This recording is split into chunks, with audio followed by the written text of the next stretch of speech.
representantes o responsables. El Colegio de Ingenieros de Venezuela y el Fondo de Previsión Social del Colegio de Ingenieros de Venezuela presentan. RCR presenta a María Alejandra Trujillo en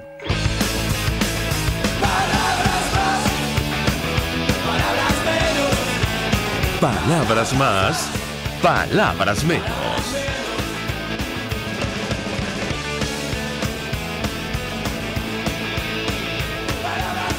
Bienvenidos amigos, palabras más, palabras menos, todo el equipo que trabaja para ustedes a partir de esta hora los saluda. En la producción, Leonel Espinosa, Marilia García, Rosa Vázquez y María Alejandra Silva.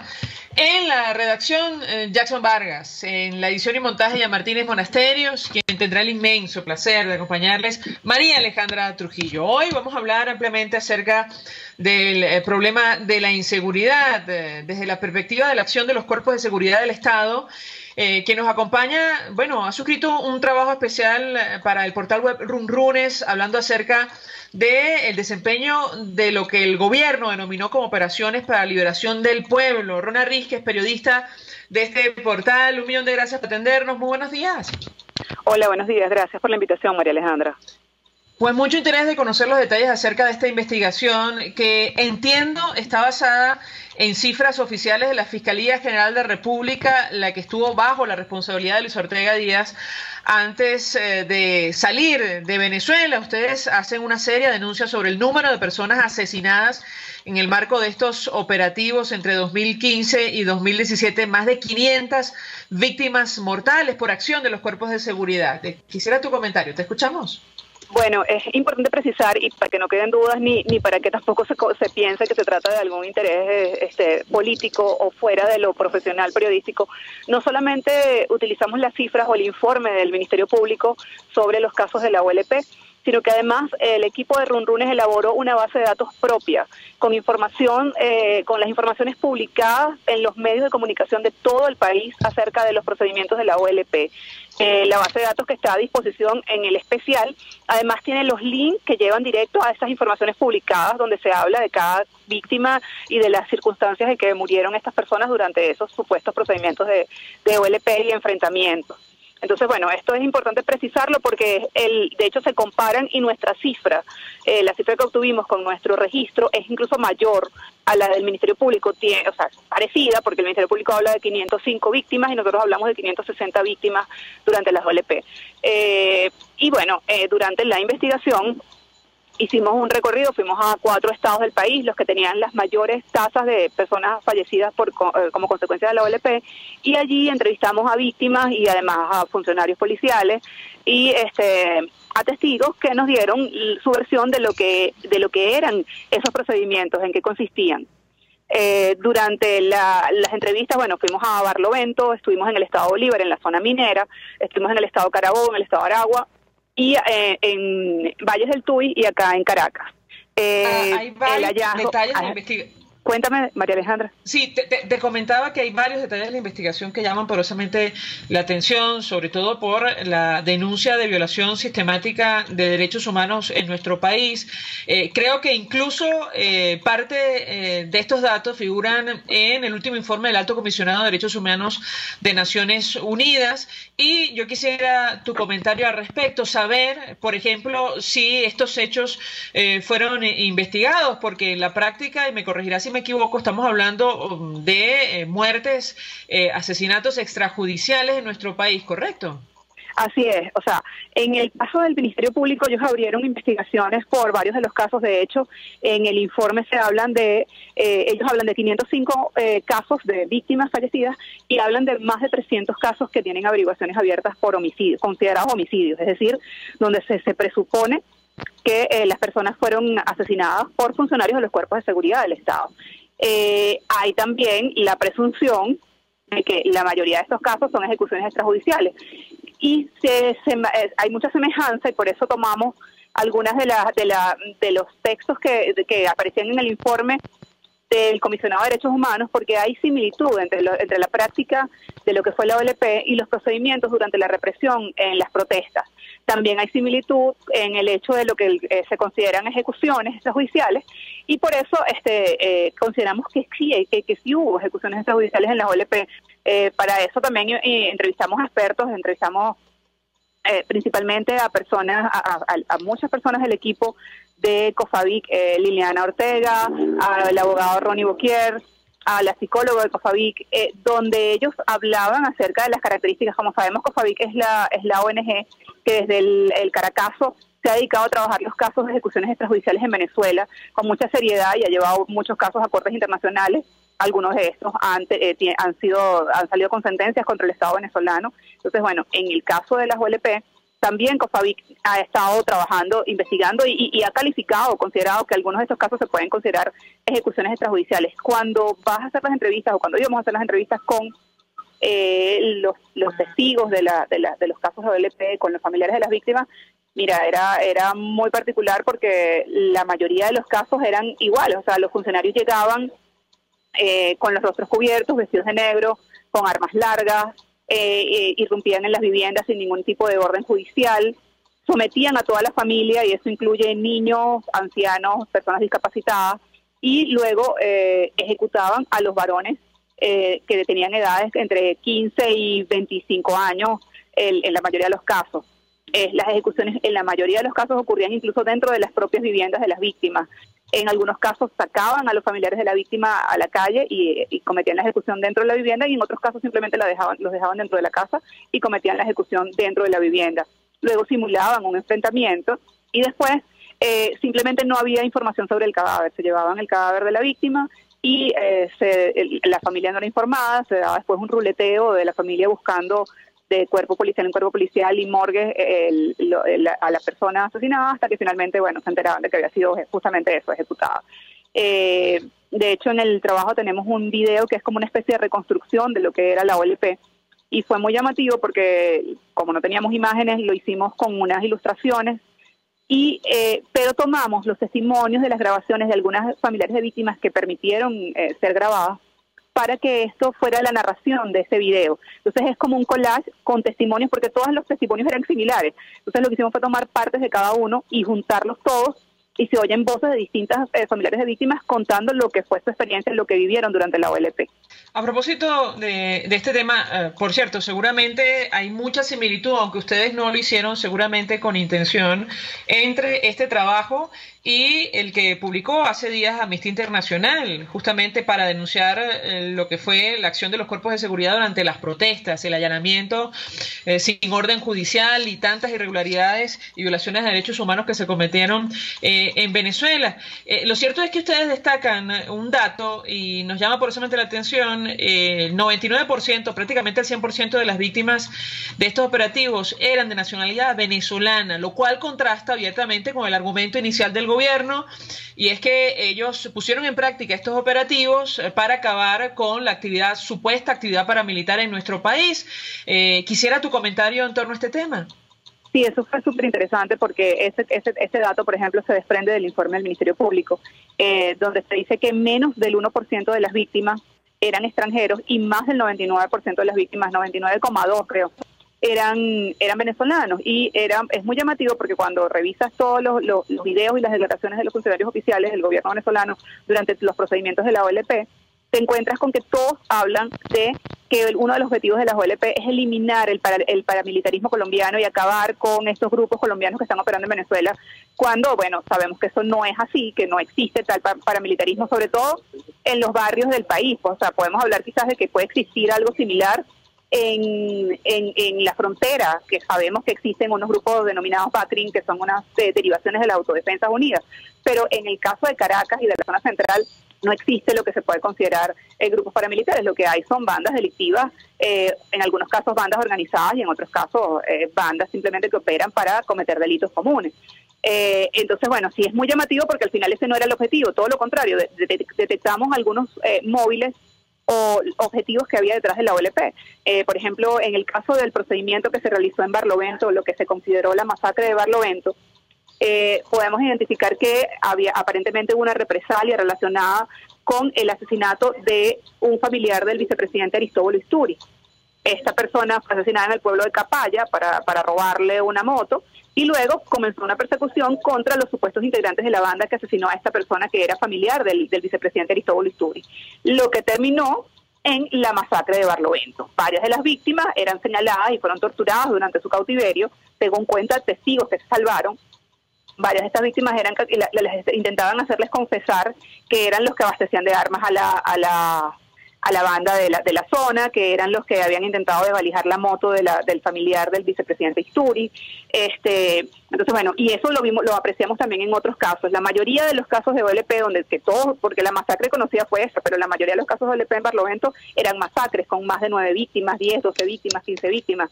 Y en estos casos, cuando revisas, te das cuenta que todos fueron ejecutados después de que se dan situaciones donde las víctimas, o sea, donde se habían registrado delitos o perpetrado delitos contra funcionarios militares. Secuestraban a un militar y al día siguiente había una OLP y una matanza. Hubo un caso de un asesinato de un militar y su esposa, y al día siguiente hubo una gran OLP con helicópteros, etcétera, y una matanza de gente en donde efectivamente caían personas inocentes y quizás algunos involucrados en las bandas delictivas, pero igual sabemos que en el país no hay pena de muerte, pues. Entonces, hay incluso una seguidilla de 4 OLP entre enero y mayo de 2016 ocurridas en el momento donde cada es justamente posterior a un incidente donde había sido víctima un militar.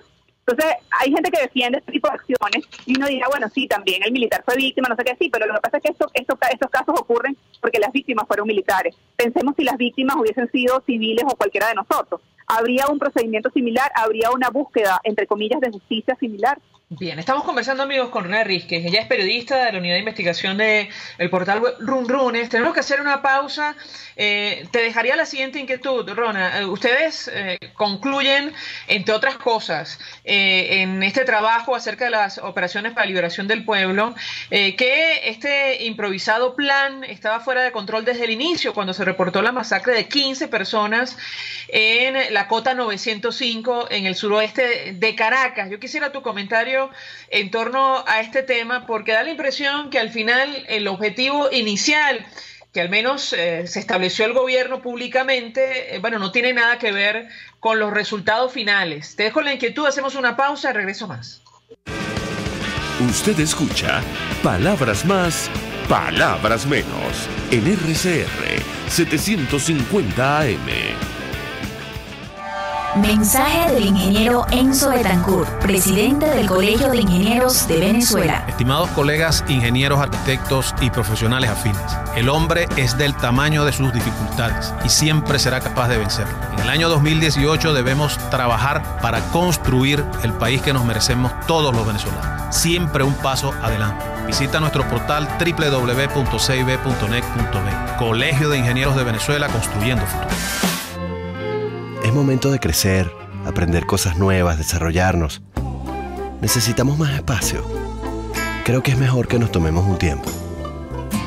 Tiempo es lo que te sobrará, porque ya no hace falta ir a una agencia gracias a la banca electrónica Banesco. Transfiere, consulta, paga tus tarjetas y servicios de forma rápida y segura y mucho más. Fácil no, muy fácil. Banesco contigo. Mensaje del ingeniero Kenneth Navarro, presidente del FONPRES CIB. Apreciado colega ingeniero, arquitecto y afín, el Fondo de Previsión Social del Colegio de Ingenieros de Venezuela, FONPRES CIB, diseñó para la protección de tu salud el Sistema Integral de Previsión Social. El mismo tiene a tu disposición beneficios de la solvencia, asistencia primaria de salud, el plan de salud con coberturas de acceso VIP y la póliza internacional. Todos estos planes pensando en la protección de tu familia. Para mayor información visita fonprescibe.net.be. Colegio de Ingenieros de Venezuela, construyendo futuro. ¿Quieres disfrutar la mejor red de navegación 4G LTE? Digitel y Samsung lo hacen posible. Trae tu equipo inteligente Samsung 4G a Digitel o compra uno de los nuestros y llévate 3 GB gratis de bienvenida. Sí, 3 GB gratis al comprar una nueva línea. ¿Qué estás esperando? Digitel y Samsung, una alianza doblemente inteligente. Digitel, más vida, más gigas. A mitad de tarde, disfrute de una amena tertulia, acompañada del análisis preciso del acontecer nacional e internacional. La Linterna, con Diego Bautista Urbaneta. Relájese al son de buena música Participe y forme parte de este espacio. La Linterna, de lunes a viernes, a partir de las 2 de la tarde, por RCN 750 AM. Todos las piensan, todos las escuchan y María Alejandra Trujillo te las dice. Palabras más, palabras menos. Continuamos, amigos, palabras más, palabras menos, conversando acerca de la inseguridad, tomando como punto de partida lo que ha ocurrido con las operaciones para la liberación del pueblo, estos planes que puso en marcha el Ejecutivo Nacional, en teoría, bajo el argumento de combatir la actividad paramilitar de colombianos en Venezuela. En la práctica nada de esto ocurrió. Y yo dejo una inquietud para nuestra invitada Rona Rísquez del portal web Runrunes acerca del inicio de este plan. Ustedes aseguran que estaba fuera de control desde el comienzo, cuando se reportó la masacre en la Cota 905 de 15 víctimas mortales. ¿Tu comentario, Rona? Sí, ciertamente, la primera OLP se registró en la Cota 905 en julio de 2015 y en ese caso hubo 15 víctimas y lo que se reportó desde el momento fue el procedimiento que hemos venido conociendo después, que fue la irrupción sin ningún tipo de orden de allanamiento, sin ningún tipo de orden judicial en las casas de personas que en algunos casos, no tenían ningún vínculo con grupos delictivos, la destrucción y robo en las viviendas, porque esa era otra característica. Destruían lo que conseguían dentro de las casas, pero además también robaban desde electrodomésticos, dinero, teléfonos celulares, hasta comida de las personas de los propietarios de las casas a las que entraban los funcionarios de los cuerpos de seguridad. Pero además cometían estas ejecuciones. En ese caso, yo pude entrevistar a una persona que sobrevivió a esa OLP. Y esta persona me comentaba que él estaba con un grupo de amigos y llegó la policía y comenzó la persecución. Ellos trataron de escaparse de un sitio a otro, ninguno estaba armado. Él logró salir de una vivienda y como pudo escabullirse por una montaña y se salvó, pero cuando luego se enteró de que todos sus compañeros habían sido asesinados, eran parte de ese grupo de las 15 víctimas, eran unas 4 personas aproximadamente. Y cuando chequeas eso, pues bueno, esta persona, como te digo, asegura que estas personas ni siquiera estaban armadas, o sea, que no hubo ningún enfrentamiento, y todos estos casos fueron reportados como enfrentamientos. También tuve la posibilidad de hablar con un funcionario policial que participó en esta primera OLP, y el funcionario igual, o sea, me dijo incluso que era muy terrible porque cuando a él le dicen para que participe en el procedimiento, era porque supuestamente tenían que capturar a la banda del Coqui. Y cuando ellos llegan al sitio, se enteran de que la banda del Coqui no está, porque la banda del Coqui había sido alertada de que iba a darse este procedimiento y que bueno, que se fueran de la zona. Entonces él está consciente de que las personas que terminaron cayendo en esa operación, en la mayoría de los casos eran personas inocentes, y esos casos así se repitieron desde ese momento todo el tiempo. O sea, como te digo, cuando hablamos de masacre tenemos que entender que una masacre no es solamente lo que ocurre en Barlovento. Una masacre es estos procedimientos donde mueren más de 3 o 4 personas, es lo que establecen los estándares internacionales, e incluso también hay un estándar internacional que habla de que, bueno, en promedio, cuando mueren 5 personas civiles en un supuesto enfrentamiento, muere un funcionario policial. En el caso de la proporción sería 5 civiles por un militar o policía durante un enfrentamiento. En el caso de las OLP, la proporción es de 112 civiles por cada funcionario muerto. O sea, durante todas las OLP, que dejaron 560 personas muertas, murieron 4 funcionarios policiales y 560 personas. Esa es la proporción. Entonces, no podemos hablar de enfrentamientos en un caso como ese. Ahora, Rona, ¿cuántos cuerpos de seguridad ustedes determinaron, han estado involucrados en la aplicación de estas operaciones para la liberación del pueblo? Llamó la atención, por ejemplo, el batallón del ejército que, estuvo vinculado a una de las masacres en el marco de estos operativos. ¿Qué información lograron recabar usteres? Lo que no te puedo decir ahorita porque no tengo a mano el número, o sea, contarlo, sí, pero sí te puedo decir cuáles fueron. O sea, una de las particularidades también de la OLP era procedimientos mixtos en los que participaban el SEBIN, la Guardia Nacional, la Dirección de Contrainteligencia Militar, la Policía Nacional con sus grupos de élite, el PAES, que fue creado a lo largo, o sea, casi que en 2016, el DAES también, que eran grupos para antisecuestro, el CONA, que es el Comando Nacional Anti-Extorsión y Secuestro de la Guardia Nacional, el 6CPC, en algunos casos policías regionales y en algunos casos policías municipales. Entonces, y además se incluyó al ejército, como pudimos ver en el caso de Barlovento y también en otros casos. ¿Qué pasa? Bueno, que cuando tú ves este tipo de procedimientos, eso lo que termina es convirtiéndose en casos que van a terminar con toda seguridad impunes. ¿Por qué? Bueno, porque los casos de OLP, que los casos donde intervienen tantos cuerpos policiales, es muy difícil determinar la responsabilidad individual, ni siquiera se puede determinar qué cuerpo fue el responsable del hecho. Entonces es complicado. O sea, no sé si, por ejemplo, hay un video que nosotros pusimos en el especial, que es de una ejecución judicial que no se hizo durante una OLP, sino que se hizo en otro momento en el estado Guárico. Y en ese caso, ese video muestra un procedimiento donde están actuando un montón de cuerpos de seguridad. Y bueno, lo que deja es evidencia de que cómo puedes determinar quién cometió esa ejecución. O sea, es un video de una ejecución judicial donde no se puede ver qué cuerpo de seguridad está cometiendo esa ejecución extrajudicial, porque hay varios funcionarios allí participando.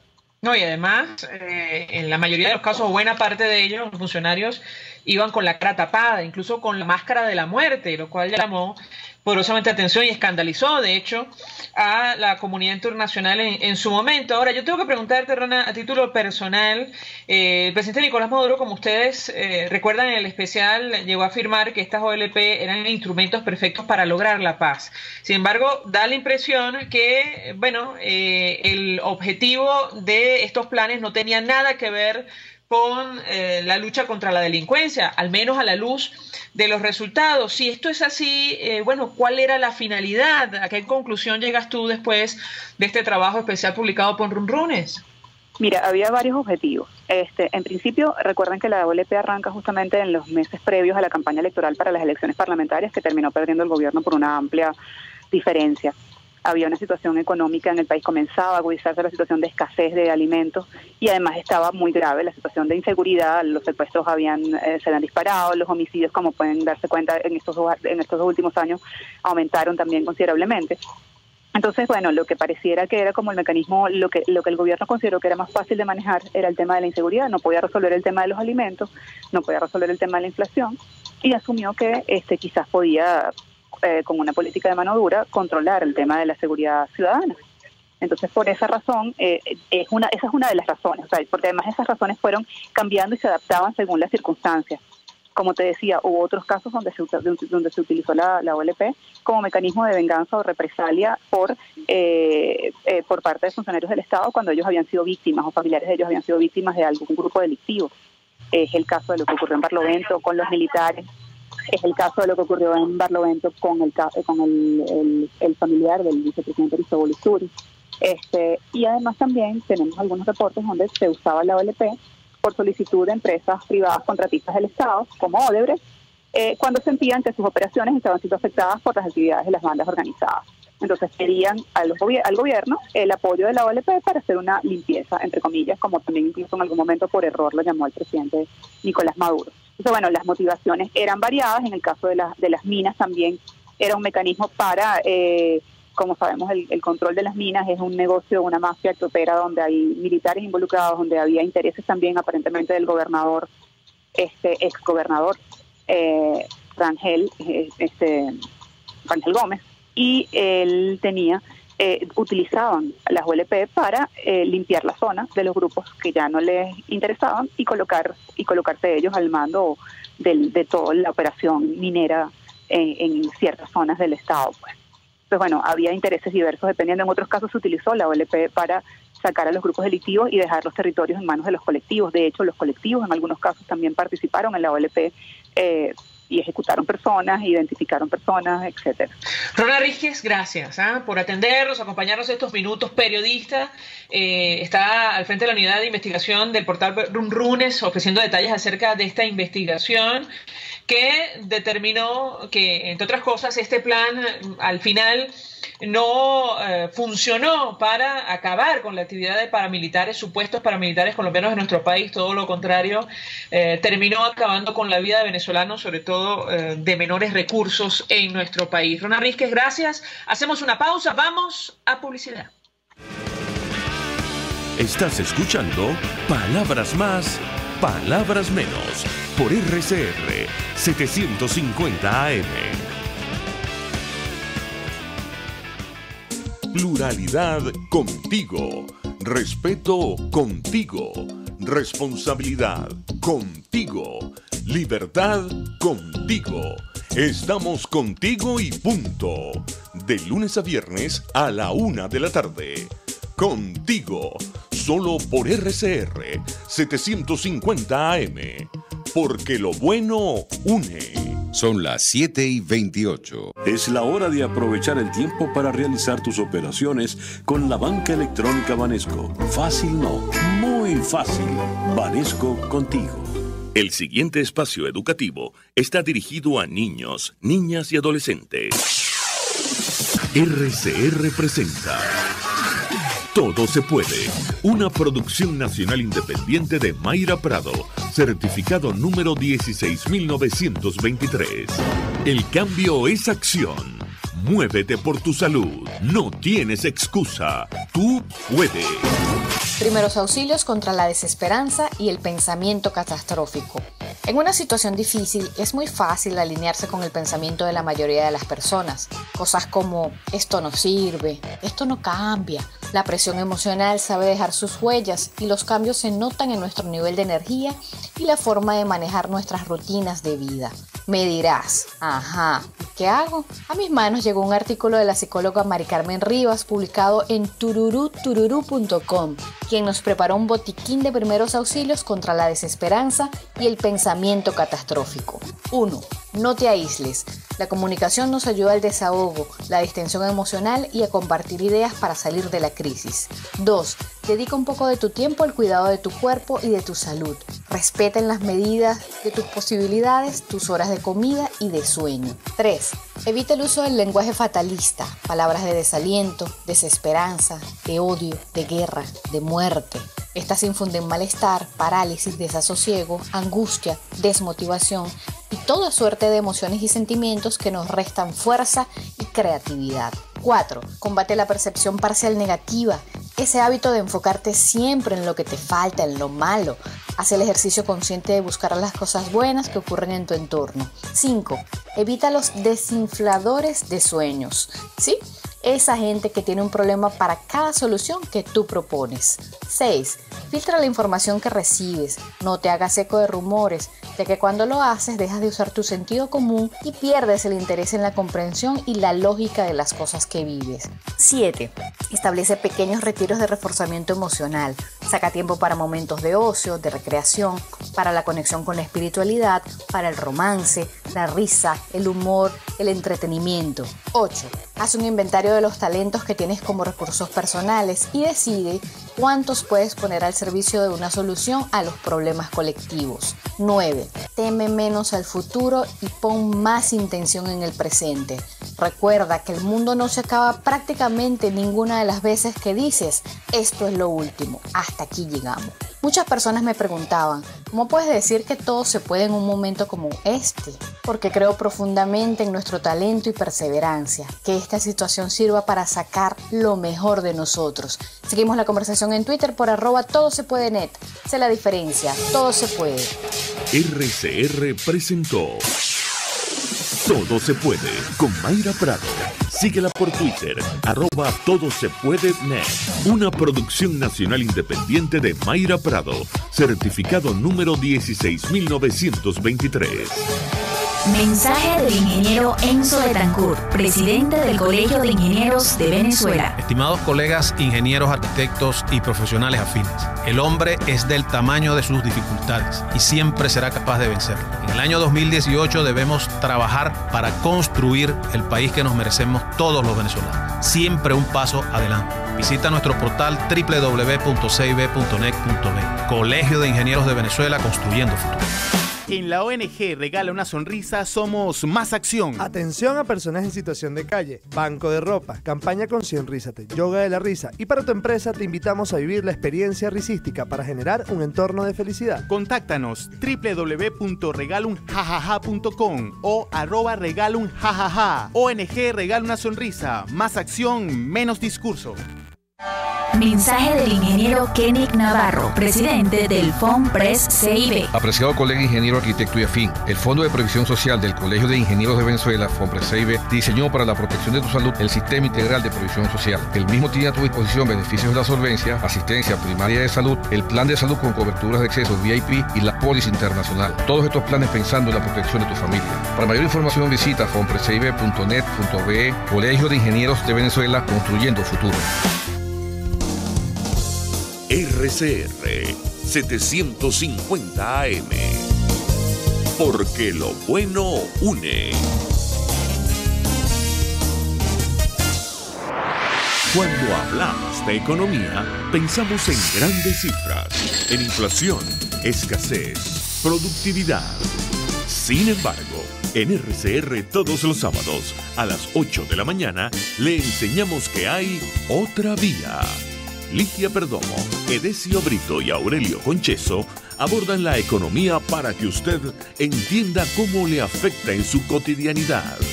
La otra vía. Hablamos no solo de las grandes cifras, sino también de las pequeñas, de las que afectan a su bolsillo. La otra vía, los sábados a las 8 de la mañana por RCR 750 AM. En RCR somos vanguardia. Toda la programación de tu RCR también la puedes seguir a través de la internet. Audio y video en tiempo real. Noticias y mucho más. No te pierdas ni un segundo de nuestra programación. No hay excusa ni cadena que valga para que dejes de escucharnos. Ingresa a rcr.tv, la radio que se ve. Información, opinión, contraste. María Alejandra Trujillo está en Palabras Más, Palabras Menos. Continuamos, amigos, palabras más, palabras menos, hablando acerca de la inseguridad en nuestro país. Saludamos en la línea telefónica a nuestro siguiente invitado. Se trata de Javier Gorriño, criminólogo, criminalista, exfuncionario del Cuerpo Técnico de Policía Judicial, profesor universitario. Gracias por atendernos. Muy buenos días. Muy buenos días, gracias a ustedes. Pues mucho interés, doctor Gorriño, por conocer su opinión en el acerca del tema que nos ocupa la mañana de hoy. Tiene que ver con la seguridad, pero nos hemos enfocado en un reportaje especial que publicaba el portal Runrunes a propósito de las consecuencias del plan de seguridad del presidente Nicolás Maduro, las operaciones para la liberación del pueblo. Se habla de más de 500 víctimas mortales en el marco de estos operativos que adelanta el Ejecutivo Nacional. Figura también en informe de la Fiscal General de la República hoy en el exilio. Quisiera un comentario inicial de su parte al respecto. ¿Lo escuchamos? Bueno, del operativo desde sus inicios, pues realmente no ha dado, digamos, con una reducción, no ha logrado una reducción de, digamos, significativa de lo que es los índices delictivos, los índices de homicidio en nuestro país. Donde sí hubo un reflejo, al menos inclusive el ministro lo dijo, de que bajó, digamos, lo que es cifra delictiva, fueron la fotografía de los 4 meses que hubo, digamos, las manifestaciones, las quejas, los reclamos por parte de la ciudadanía en varias capitales de Venezuela. Durante esos meses, pues obviamente cambió, digamos, la situación del país, porque había marchas, había plantones, había trancas de calle, en fin, cosas de esto que obviamente y había mucha más presencia policial en nuestras calles, inclusive de la Guardia Nacional Bolivariana. Entonces obviamente al cambiarle, digamos, los escenarios a los delincuentes, pues estos se replegaron. Inclusive en zonas donde hubo muchas trancas, lo que llamaban guarimbas, etcétera, como el Atillo, algunas zonas de Baruta, Chacao, en la parte Altamira, pues era como dificultoso que en esa zona pues existiera la figura del secuestro, por ejemplo, que una figura de la captura de una persona sumamente rápido y alejarse del lugar sumamente rápido por parte de los captores. Entonces obviamente pues bajaron casi todas las figuras en esos meses, todas esas figuras delictivas, la figura del robo, la figura del secuestro, en fin. Pero en el resto de los meses pues volvió, digamos, a la normalidad, por decirlo de alguna forma, y como no ha habido, digamos, unas medidas efectivas por parte, digamos, del gobierno nacional con relación a lo que son las policías, con relación a mucha de lo que es materia para contrarrestar la acción delictiva, pues han continuado así, y las cifras pues cada día pues se elevan en vez de reducirse. Ahora, doctor Gorriño, en este informe especial que destaca, insistimos, datos de la Fiscalía cuando, estaba bajo la responsabilidad de Luis Ortega Díaz, se habla de 560 homicidios, cerca de 44 masacres, insistimos, un reporte especial del portal web Runrunes. Allí los funcionarios, advierte el reportaje, llegaban sin orden de allanamiento, vestidos de negro, en ocasiones con máscaras o pasamontañas, con armas largas. Entre sus implementos llevaban una mandarria con la que tumbaban las puertas de las viviendas, entraban por la fuerza. Quisiera su comentario acerca de este tema, porque incluso es motivo de investigación ante Naciones Unidas. Es un tema que incluso mencionó el alto comisionado de Derechos Humanos de esta organización, producto de la preocupación que existe sobre violación sistemática de derechos humanos en nuestro país. ¿Lo escuchamos? Sí, fíjate, no llevan orden de allanamiento, inclusive iban preparados para tumbar puertas con mandarria, no se sabe a qué obedecían las casas que allanaban. En fin, hubo mucho desafuero durante, digamos, el operativo. Los operativos como tal siempre han habido violaciones, eso ha sido históricamente en Venezuela de derechos humanos. Es muy difícil controlar un número tan importante de hombres y sobre todo pues cuando ya van preparados y predispuestos, digamos, a entrar en casa, como de hecho pues llevaban ya la mandarria, en fin, este tipo de cosas, venían enmascarados, o sea, venían ya predispuestos y es muy difícil controlarlo cuando tú ya vienes predispuesto y tienes que manejar un número tan importante de hombres. Entonces realmente hubo, y ya al final de las OLP ya no se decía tal persona se enfrentó a las comisiones policiales, sino simplemente fueron dados de baja, tipo, digamos, muy militar, como si fuera, digamos, una guerra donde hubiera una parte armada y otra parte armada, pues, y hubo, digamos, un hecho de guerra, pues, donde murieron, donde hubo tantas bajas del ejército enemigo.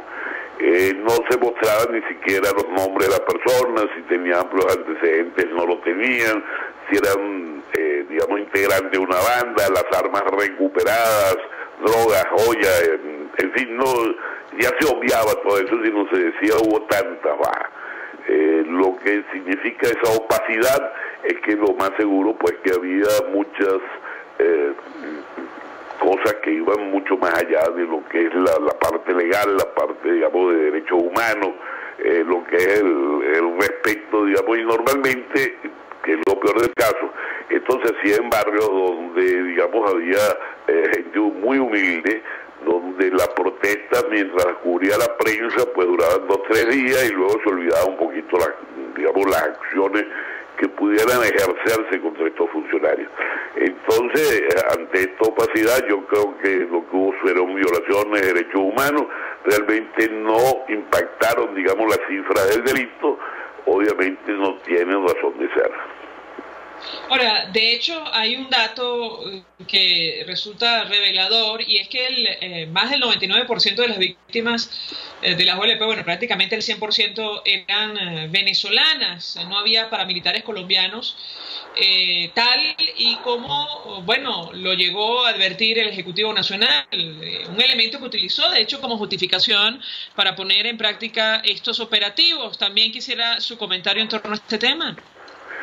No, sin embargo, el paramilitar que realmente pues haya pasado, el exguerrillero que haya pasado normalmente para Venezuela, casi siempre se ubica en zona fronteriza.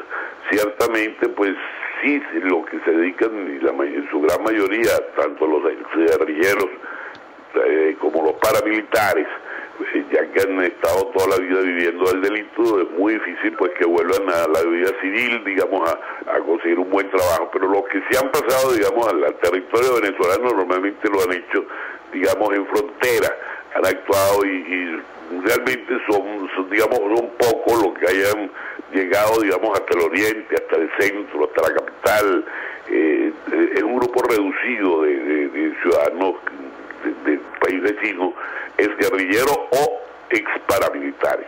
Realmente pareciera una fábula, esto de todo se le adjudica, digamos, a ex paramilitares, ya que la mayoría de los delincuentes porque aparecen, que captura el 6CPC o que captura las bandas que son capturadas, la banda de secuestradores, la banda de atracadores, todos son de nacionalidad venezolana, todos muy jóvenes, la mayoría pues no llegan muchas veces a los 20 años, y no tienen nada que ver, digamos, con el vecino país.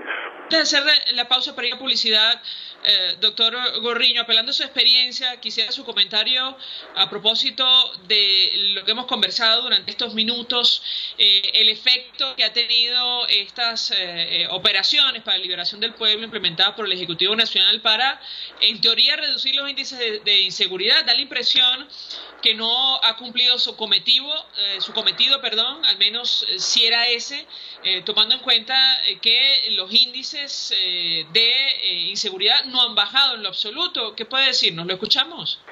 Sí, fíjate, ningún operativo como tal va a reducir permanentemente los índices o va a afectar a los índices. Normalmente los operativos están diseñados para momentos del mes que sabes que va a subir la delincuencia o los índices delictivos.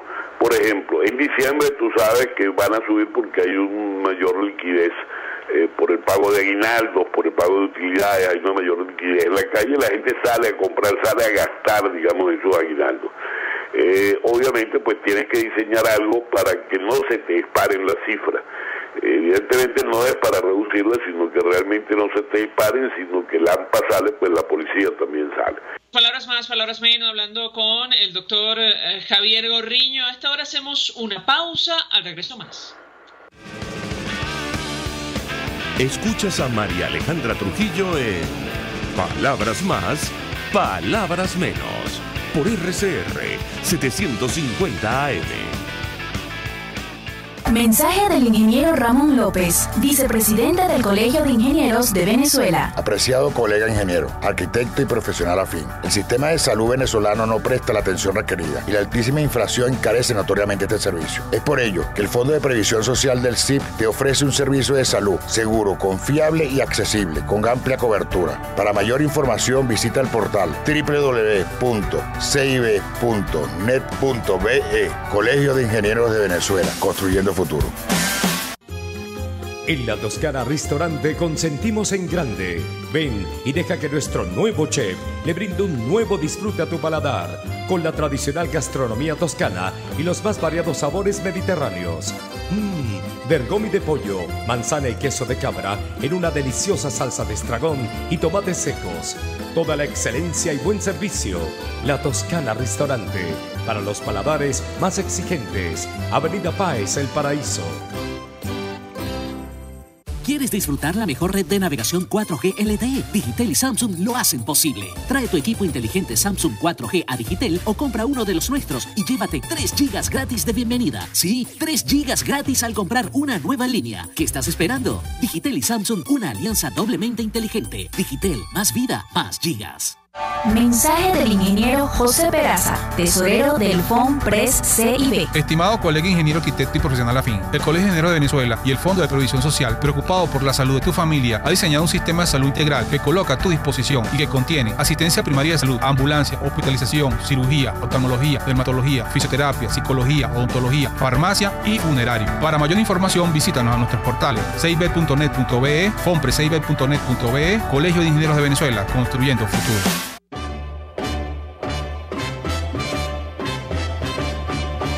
En RCR somos participación. estás acostumbrado a escuchar. Ejerce tus derechos ciudadanos. Pero, ¿cómo se come eso?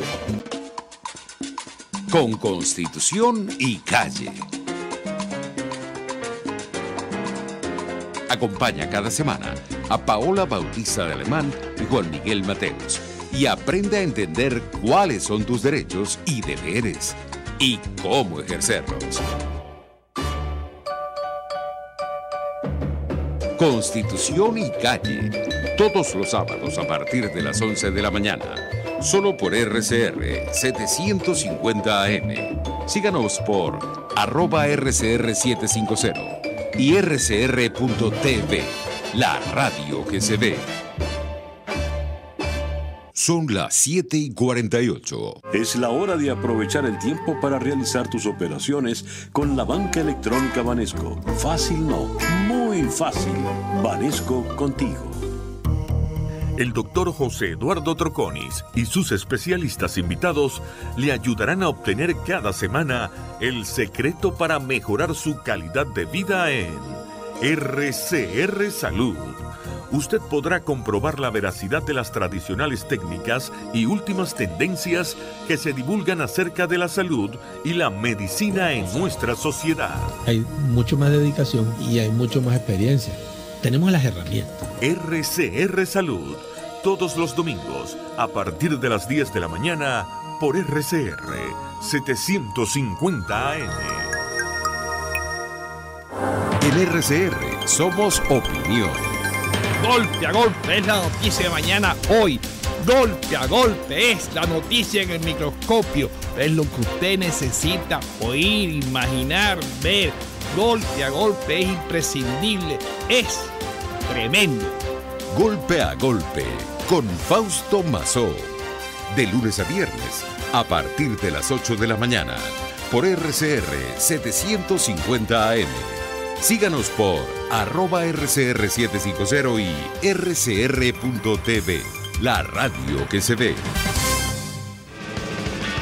Se dicen, se ocultan, se piensan, se descubren. Palabras más, palabras menos. Con María Alejandra Trujillo. Continuamos, amigos. Palabras más, palabras menos, hablando acerca del tema de la inseguridad. Nos acompaña vía telefónica en esta parte del programa el criminalista Javier Gorriño. Y yo quisiera, doctor Gorriño, conocer su opinión, análisis acerca de lo que puede ocurrir cerrando año 2017. La referencia que tenemos del año anterior la tomamos del Observatorio Venezolano de la Violencia, que hablaba de un poco más de 28.000 homicidios el año anterior. ¿Qué podemos esperar para este año 2017? ¿Lo escuchamos? Bueno, hay que pensar que hubo 4 meses en los cuales sí hubo una reducción del delito en este año debido a las protestas. Las protestas en las principales ciudades, digamos, del país, pues hizo que el delito, pues, cambiara, el delito se redujera. Te pongo, por ejemplo, si vamos a hablar de Caracas, los municipios en los cuales hubo protestas, el municipio de Chacao, principalmente la avenida Francisco de Miranda, pues se vio afectado por estas protestas y evidentemente había mucho despliegue policial en ese municipio, había mucha gente que estaba, digamos, en protestas, plantones, etcétera, etcétera, marchas. Obviamente el delito, pues, es muy difícil que aparezca, sobre todo delitos típicos de ese municipio, igual que otros, el municipio de Lantillo también, el municipio de Baruta. Entonces es muy difícil que el delito, por ejemplo, de secuestro aparezca, digamos, con esas multitudes. Un delito rápido, un delito que se comete y los captores, pues, van con la víctima rápido, se alejan del sitio donde es capturada. Entonces, obviamente, si le quitamos esos 4 meses de protesta, donde hubo una significativa reducción del delito en toda Venezuela, porque esto ocurrió en casi todas las grandes capitales del país, este tipo de protestas y en otro tipo de ciudades, pues obviamente esto va a afectar, digamos, al índice, y se pudiera hablar de que no se ha disparado como en otros años, porque obviamente a los 12 meses hay que quitarle estos 4 meses en los cuales sí hubo una reducción del delito. Ahora, tengo que preguntarle acerca de los nuevos tipos delictivos que se han registrado este año o, digamos, que han tomado fuerza a la luz de los reportes de organizaciones como el Observatorio Venezolano de la Violencia o incluso medios de comunicación en la frontera con Colombia. Y hablo concretamente de los robos por hambre y, bueno, la lucha de organizaciones delictivas en la frontera por delitos como el contrabando. Quisiera su comentario en torno a este tema. Sí, fíjate, digamos, el hurto famélico, el hurto por hambre o el robo por hambre, que no se había dado nunca en Venezuela, inclusive una vez cuando estaba, digo, el presidente Chávez, dijo, si yo tuviera hambre, pues también robaba. Todo el mundo pues le salió de Venezuela, es muy difícil pues encontrar algún delincuente pues que robe por hambre. Estamos hablando de otra circunstancia del país, estamos hablando de lo que llamó mismo la Cuarta República y al principio, digamos, del gobierno de Chávez, que no había los problemas económicos que hay hoy con el gobierno de Maduro. Esto, obviamente, hoy hay un grueso de la ciudadanía, el cual sí tiene hambre, y obviamente se están dando, digamos, estos hurtos o estos robos famélicos, o sea, robo por hambre, que lo que importa, pues, es eso. Fíjense que el venezolano era víctima antes, digamos, del delito por lo único que portaba de valor encima, que era el teléfono celular, porque realmente no portaba dinero. Ya desde hace muchos años no porta joyas. Los últimos que se quitó, yo creo, el venezolano son dos anillos que tradicionalmente llevaban, que era el anillo de matrimonio o el anillo de graduación. Esos pues, ya nadie lleva, digamos, anillos ni cadenas. Entonces, realmente lo que se centró, digamos, todo lo que era robo en el robo de celular. Hoy por hoy, pues, ante el hambre que está pasando, digamos, un grueso de nuestra población, la gente se centra, digamos, en la consecución de ese valor que hoy por hoy es la comida. Además, con los precios como se han disparado, realmente es atractivo, aunque sea para el ladrón, no para su consumo, sino para revender productos alimenticios o productos de medicina, pues productos medicinales.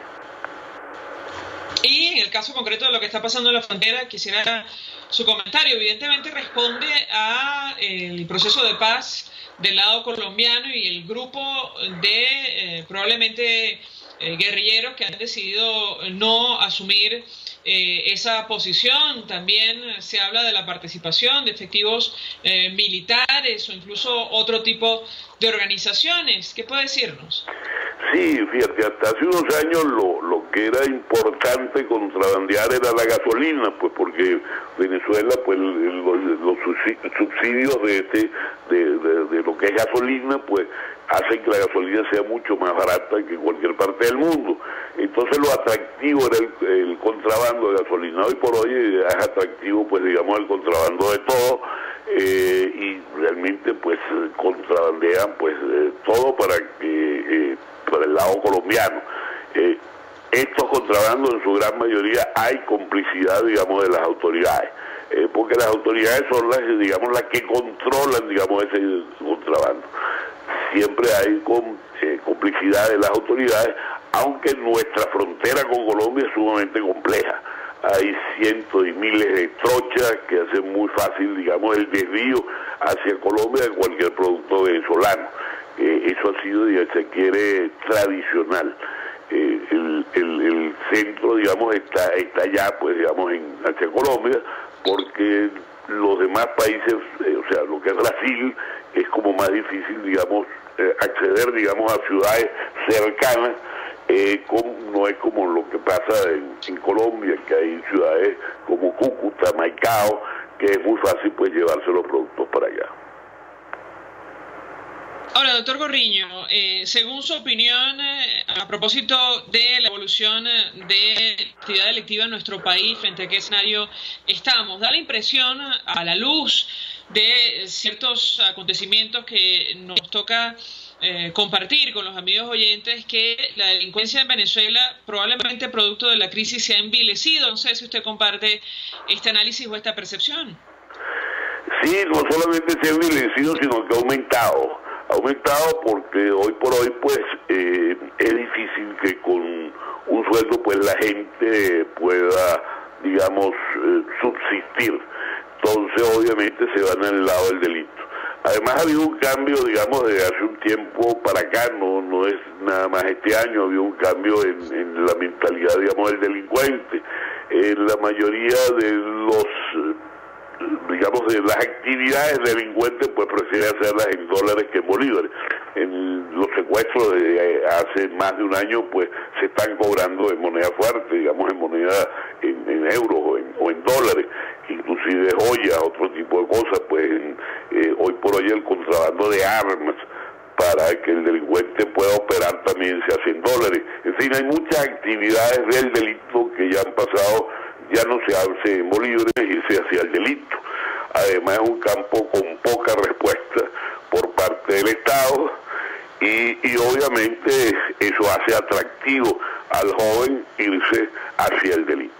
Gracias, doctor Javier Gorriño, por atendernos, acompañarnos estos minutos. Criminalista, criminólogo, exfuncionario del Cuerpo Técnico de Policía Judicial, profesor universitario, expresando opinión acerca del tema que desarrollamos la mañana de hoy. Tiene que ver con la inseguridad y sobre todo haciendo énfasis en los resultados de lo que el gobierno ha denominado estas operaciones para la liberación del pueblo. Nosotros nos despedimos y lo hacemos a nombre de Jaime Nestares en la dirección general de la estación, en la producción Leonel Espinosa, María García, María Alejandra Silva y Rosa Vázquez, en la redacción Jackson Vargas, en la edición y montaje Ian Martínez Monasterios, quien tuvo el placer de acompañarles, María Alejandra Trujillo. El Colegio de Ingenieros de Venezuela y el Fondo de Previsión Social del Colegio de Ingenieros de Venezuela presentaron. RCR presentó Palabras Más, Palabras Menos. RCR 750 AM.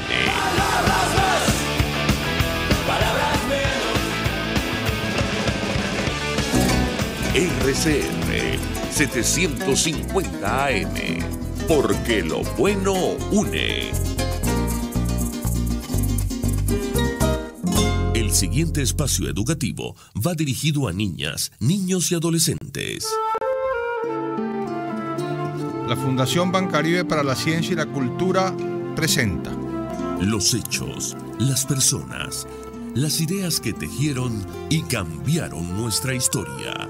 RCR presenta Historia Portátil, una producción nacional independiente de Arlenis Olivero, certificado número 4349. Hoy presentamos La Toma de Curazao. Junio de 1929. Tiene lugar uno de los intentos que ese año se produce para derrocar al gobierno de Juan Vicente Gómez. Se trata de la invasión por las costas de Falcón de un pequeño grupo expedicionario comandado por Rafael Simón Urbina y Gustavo Machado. La invasión tiene notoriedad histórica por dos razones. La primera es lo extraño de la pareja que la comanda, compuesta por un joven comunista